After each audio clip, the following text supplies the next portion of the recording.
Guito Narayanin, bonjour. Oui, bonjour. Bonjour Mayotte. Merci d'avoir accepté notre invitation ce matin. Alors, vous n'êtes pas à Mayotte, vous êtes en déplacement professionnel sur une des îles de l'océan Indien d'ailleurs, mais vous teniez à intervenir dans la matinale pour parler politique. Alors, politique, d'abord, c'est le sujet de l'eau qui est très, très préoccupant. Et c'est un peu l'Arlésienne qui revient toujours en fin d'année avec les pénuries, le manque d'eau, les achats d'eau en bouteilles, les chantiers qui sont fermés à défaut d'avoir de l'eau pour travailler, les foyers, les ménages qui ne savent plus dans quel sens se mettre pour avoir de l'eau, les coupures prévues qui sont soit retardées, soit avancées. Donc, c'est récurrent et ça devient vraiment exaspérant. Donc, alors, vous vouliez apporter, Guito Narayanin, ce matin, vous vouliez alerter la population de Mayotte et les inciter à réfléchir sur leur choix pour le second tour et dire que vous, en tant que chef d'entreprise engagé, vous alliez voter Emmanuel Macron. Alors moi, ça fait 30 ans maintenant que je travaille à Mayotte, que je connais Mayotte. La première fois où je suis venu, c'était en 1981. Donc ça remonte de plus de 30 ans. Mais la réalité, depuis 30 ans, on a posé nos valises et on travaille avec le concours des Mahorais et on a réussi tout ce qu'on peut savoir aujourd'hui du groupe IBS dont je suis le président fondateur. Oui, effectivement, quand on a quelque chose, on sait ce qu'on a. Quand on rêve et qu'on arrive dans des délires à essayer d'avoir trop et plus, eh bien, généralement, on se retrouve acculé devant cette situation. Je ne suis pas macroniste, je ne suis pas un politique, je reste dans l'économie. Mais franchement, une sortie de l'Europe, c'est une catastrophe pour Mayotte, pour la France. Et Marine Le Pen, aujourd'hui, pour qui j'ai beaucoup de respect, qui fait un travail extraordinaire de communication, elle vient de façon assez prononcée à Mayotte donner ses idées. Mais moi, je n'ai pas confiance à toute cette campagne de communication qui consiste à dire que si demain présidente, elle va rester dans l'Europe. Elle a tellement critiqué l'Europe que je ne la vois mal rester dans l'Europe. Et ça, c'est vraiment un danger. Elle n'a pas dit dans son programme qu'elle allait créer les conditions pour en sortir. Elle a parlé de plus de fermeté, de la primauté du droit national sur certaines directives européennes qui pourraient avoir, selon elle, des conséquences fâcheuses pour notre pays. Oui, mais ça reste quand même la fille de son papa. Et je pense que cette même politique qui se perpétue sous une forme de communication un peu différente, moi je me souviendrai toujours, et c'est là-dessus que je voudrais attirer l'attention des Mahorais, quand on se lève le matin, il faut savoir se regarder dans un miroir et analyser un peu tout ce qui gravite autour, en particulier sa couleur de peau, qui a toujours été rechassée par le Front National, qui aujourd'hui a changé de nom certes, mais qui reste sur le fond la même cuisine. Et je vois mal demain matin la France, sous l'égide de Marine Le Pen, continuer à aider Mayotte, comme c'est le cas en ce moment. Nous avons effectivement un problème migratoire qui est en train de trouver des solutions. Il y a eu de très gros efforts de fait de la part de l'État avec les services de la force publique pour aider. Le décasage était un bel exemple de dire que maintenant c'est avec plus de fermeté. Je pense qu'il faut laisser les choses se faire naturellement et chacun trouvera. Après, il faudrait que la France investisse dans ces pays, dans des outils tels que des hôpitaux, tels que des dispensaires qui seront gérés par des ONG pour aider cette population en souffrance pour qu'ils ne viennent pas à Mayotte. Il y a des solutions à apporter. Mais la solution Marine Le Pen, j'appelle d'un vœu pieux à tous les Mahorais ce dimanche de voter pour qui ils veulent, sauf pour Marine Le Pen. Je n'ai rien contre la personne, c'est une fille que je ne connais pas d'abord. J'ai un grand respect pour sa communication, mais je pense que donner l'occasion au président Macron, qui a géré quand même des crises très très importantes pendant son mandat, il a géré les gilets jaunes, il a géré la crise Covid, et enfin, et plus grave, c'est l'Ukraine, la problématique de l'Ukraine avec l'URSS. Donc aujourd'hui, je demande à tous les Mahorais de bien réfléchir, arrêter de croire à la communication. Faisons dans le réel.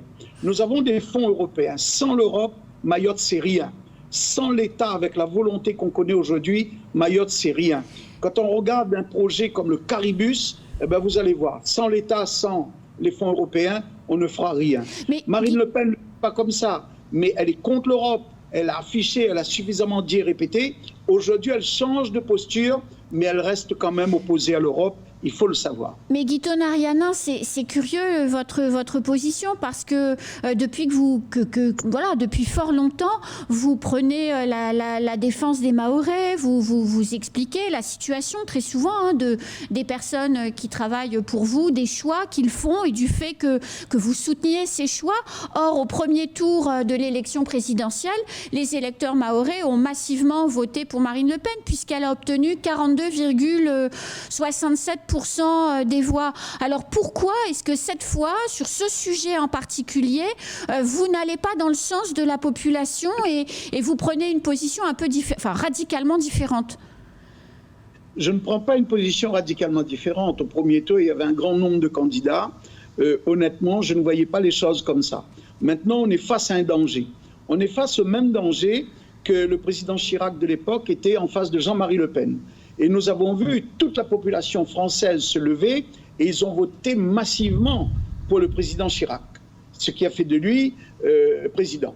Donc aujourd'hui, c'est le même combat. Je dis que 42,67% de Marine Le Pen, c'est artificiel. C'est basé sur rien du tout. Qu'est-ce qu'elle a fait pour Mayotte? Que de la communication. Vous savez, rien de plus facile d'être numéro 4, numéro 5. C'est très difficile d'être numéro 1. Aujourd'hui, prendre cette posture de présidentiable, pour moi, les Mahorais font un choix qui est très, très grave. J'attire l'attention des Mahorais. J'ai un grand respect pour les Mahorais et tout le monde le sait. Ils sont libres de leur choix.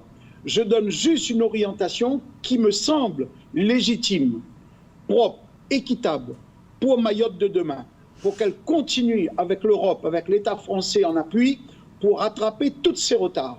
Je crains que demain matin, avec le flux migratoire, qu'on soit tout simplement lâché. Ça s'appelle l'autonomie, ça s'appelle l'indépendance, parce que des confettis, ça a été dit au sein de ce parti, que les confettis n'intéressent plus la France. Mais Guito Narianin, quand on additionne les voix de Marine Le Pen et de Jean-Luc Mélenchon au premier tour de la présidentielle, ici à Mayotte, ça fait 66% des voix. Globalement, 66% des voix qui disent non à l'insécurité, non à l'immigration et non aux divergences sociales et qui sont pour la convergence sociale. Comment vous pouvez être contre ce cri du cœur et ces difficultés exprimées dans la vie quotidienne? Ben, c'est grâce à mon courage, c'est le dire vrai, c'est rappeler un peu les troupes dans l'ordre en leur disant le droit chemin. Quand vous additionnez tous les candidats qui sont contre Marine Le Pen, je pense que le soir même du premier tour, Jean-Luc Mélenchon l'a dit haut et fort, votez qui vous voulez sauf Marine Le Pen. Donc aujourd'hui, on ne peut pas additionner ses voix à Marine Le Pen. C'est en contradiction. Donc votez qui vous voulez, il reste un seul candidat, c'est Macron. On peut supposer, je pense que le Parti Socialiste, Mme Hidalgo, Mme Pécresse, tout le monde a demandé de liguer contre le Front National. Il y a un intérêt, bien évidemment, d'avenir, de prospérité pour la France, pour Mayotte au travers de l'Europe, que Marine Le Pen ne peut pas porter aujourd'hui. Elle a une image en Europe qui est assez fracassante. Donc je vois mal l'Europe suivre demain, comme c'est le cas aujourd'hui. Donc, contre cette adversité, quel que soit les pourcentages, cela ne veut strictement rien dire. Nous sommes dans un deuxième tour, nous avons deux blocs opposés. Le président Macron doit retrouver toutes ses forces au travers de cette opposition massive lors du premier tour contre Marine Le Pen. Et je dis aux Mahorais, je peux comprendre la posture des Mahorais concernant ce flux migratoire qui est un fléau à Mayotte. Il faut trouver des solutions. Mais la solution, une fois encore, ce n'est pas Mme Le Pen qui va l'emmener à Mayotte. C'est quand même les forces, la puissance publique qui est venue en renfort à Mayotte, qui aujourd'hui a apporté une certaine sérénité, qui est en train de devenir, on ne règle pas un problème aussi important à coup de baguette magique. Il faut laisser les choses se faire rapidement. Je pense que sous un an ou deux, on n'aura plus cette difficulté. Mais si on doit reprendre un mandat pour Mme Le Pen, eh bien, ça va durer plus longtemps avec le risque d'être largué tout simplement plutôt que d'être attaché à la mère patrie. Alors, je vais être un peu provocatrice, Guito Narianin, et vous m'en excuserez par avance. On dit souvent qu'Emmanuel Macron a été, pendant son premier quinquennat, le président des puissants et des chefs d'entreprise. Est-ce que c'est pas un peu ce que vous confirmez quelque part dans votre prise de position, qui est de dire l'économie avant, finalement, la sécurité, la fin de l'immigration et la convergence sociale? Pas du tout, pas du tout, pas du tout. Moi, je pense que le PGE, qui a été proposé par le gouvernement, remboursable à terme avec des facilités, c'était fait pour tout le monde. Les grosses boîtes comme les artisans, ils en ont bien profité. Si aujourd'hui on sort de cette crise avec une certaine élégance, je pense que le gouvernement Macron a joué un rôle très important. Mais une fois encore, je ne dis pas que tout est parfait, je ne suis pas macroniste moi-même, je ne suis pas politique. Donc c'est aussi simple que ça. J'ai toujours fait dans l'économie. Mais je dis que l'économie risque de marquer un grand temps d'arrêt si le président Macron n'est pas renouvelé et si Mme Le Pen arrive au pouvoir. Voilà ce que je suis en train de dire. Tout simplement d'un angle économique. Macron n'a jamais que les grosses boîtes. Ce n'est pas vrai. Le Caribus, par exemple, regardez, il y a près de 200 millions d'euros. C'est quand même l'État français, avec l'aide de l'Europe, qui vient aujourd'hui proposer aux Mahorais des routes qui ressemblent à quelque chose. Et là, c'est parti pour les grands travaux. C'est quand même le gouvernement Macron. Est-ce qu'on n'est pas à la veille, Guito Narianin, d'une nouvelle ère pour vous, qui serait une ère de l'engagement politique? Parce que je vous avoue que vous entendre défendre le gouvernement Macron, après vous avoir entendu le critiquer abondamment, notamment sur des décisions qui ont pu vous concerner en tant que chef d'entreprise, est-ce que vous n'allez pas vous lancer en politique dans les prochaines années? Madame, vous savez, beaucoup de personnes, mais vraiment beaucoup de personnes sont venues me voir pour les législatives. À ces gens-là, je leur réponds, si demain matin, le président Macron est reconduit, je pense que ça pourrait s'envisager, une candidature potentielle. Mais pour l'instant, ce n'est pas à l'ordre du jour. Ce n'est pas à l'ordre du jour. Moi, j'attire l'attention de ce danger du Front National. Il ne faut pas se cacher derrière les mots. Ça s'appelait le Front National et historiquement, et demain, ça sera encore le Front National. C'est un vrai danger pour les îles, pour les outre-mer et pour les gens de couleur. Il ne faut pas se tromper. Aujourd'hui, c'est un leurre. C'est de la communication pour gagner des élections. Je dis pas, je le répète, je ne dis pas que le gouvernement Macron a tout fait. Non, il y a encore beaucoup de choses à faire. Mais quel gouvernement peut se targuer un jour de tout faire et de satisfaire à 100% une population? Cela n'existe pas. Ce qu'on sait aujourd'hui, c'est son bilan. La situation de Mayotte est nettement améliorée d'un point de vue social, économique. Maintenant, il y a ce flux migratoire qui est un fléau, qui demande un traitement particulier, mais pour autant, on ne chasse pas une équipe qui gagne, bien au contraire, il faut composer. Ils ont eu la main pendant 5 ans. Aujourd'hui, s'ils reprennent la main pendant 5 ans, je pense que ces problèmes connus avec des solutions apportées partiellement, très certainement, méritent validation.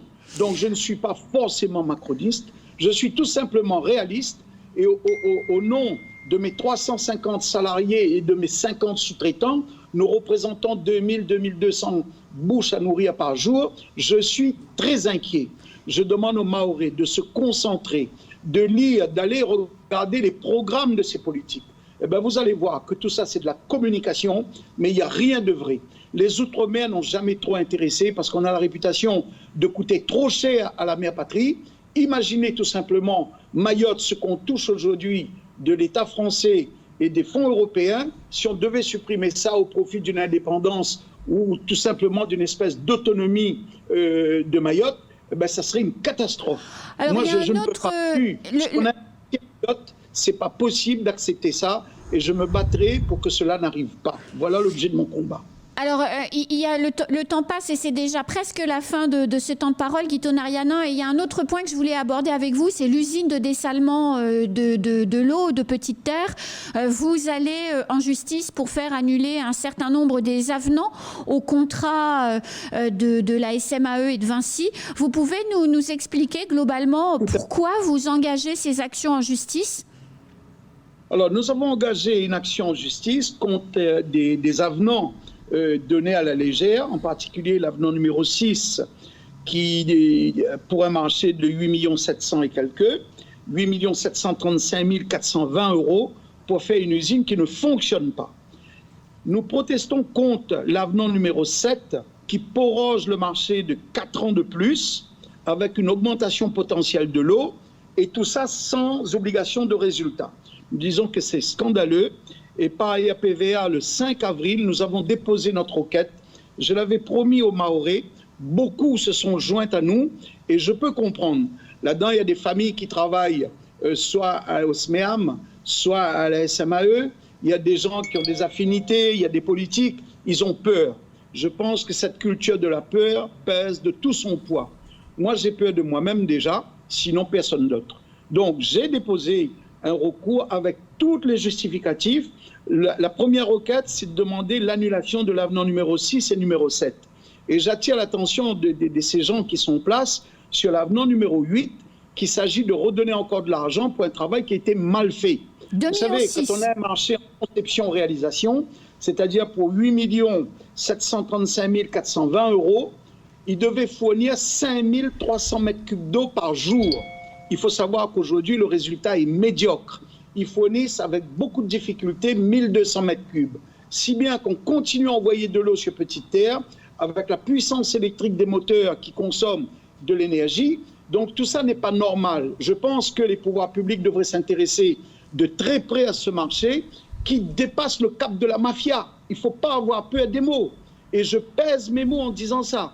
Et dans notre requête, il y a suffisamment d'éléments pour faire comprendre que ce qu'on dit est vrai. Cela mérite enquête et qu'on aille, au nom des Mahorais, régler cette problématique de l'eau. Vous savez, les dégâts collatéraux de ce manque d'eau, parce que l'eau, c'est la vie, mais c'est impressionnant. Dans les foyers, dans les ménages, acheter de l'eau, tomber malade, la surconsommation de l'eau, sur les conseils de l'ARS. Au lieu de sévir, l'ARS, qu'est-ce qu'il dit? Il dit, ben, vous ouvrez l'eau, si c'est marron, vous laissez quand c'est blanc pour boire de l'eau. Mais on donne des gens de l'eau qui n'est pas potable pour boire. Et on s'étonne après qu'il y a des dysenteries, qu'il y a des maladies, et l'ARS ne dit rien. L'État, dans cette affaire, n'a pas tout à fait fait le job en matière de contrôle. Donc, nous disons que ces avenants 6 et 7 doivent être cassés. Et je dis tout de suite que l'avenant numéro 8, s'il devait être posé sur la table, il faut la retirer tout de suite parce qu'on va attaquer l'avenant numéro 8.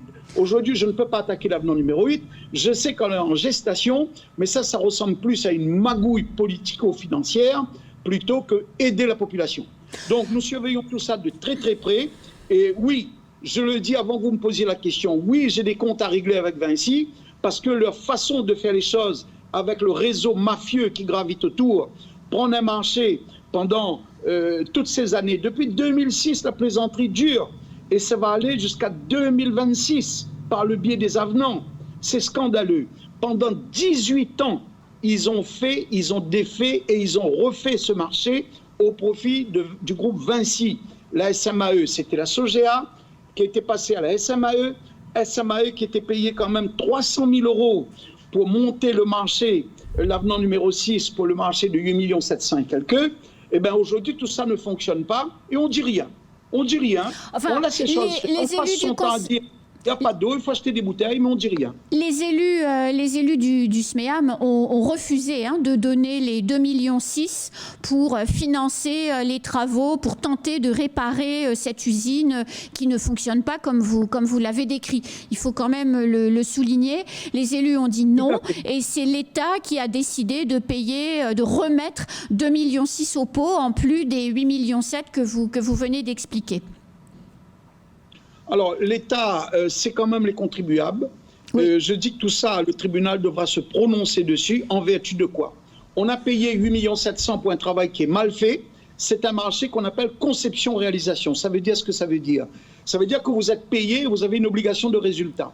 N'ayant pas l'obligation de résultat pour un travail mal fait, on va reprendre de l'argent. Vous savez, madame, dans une vie précédente, j'étais président de la commission des marchés à la Chambre de commerce de La Réunion. Cette problématique de l'eau, je la connais très bien.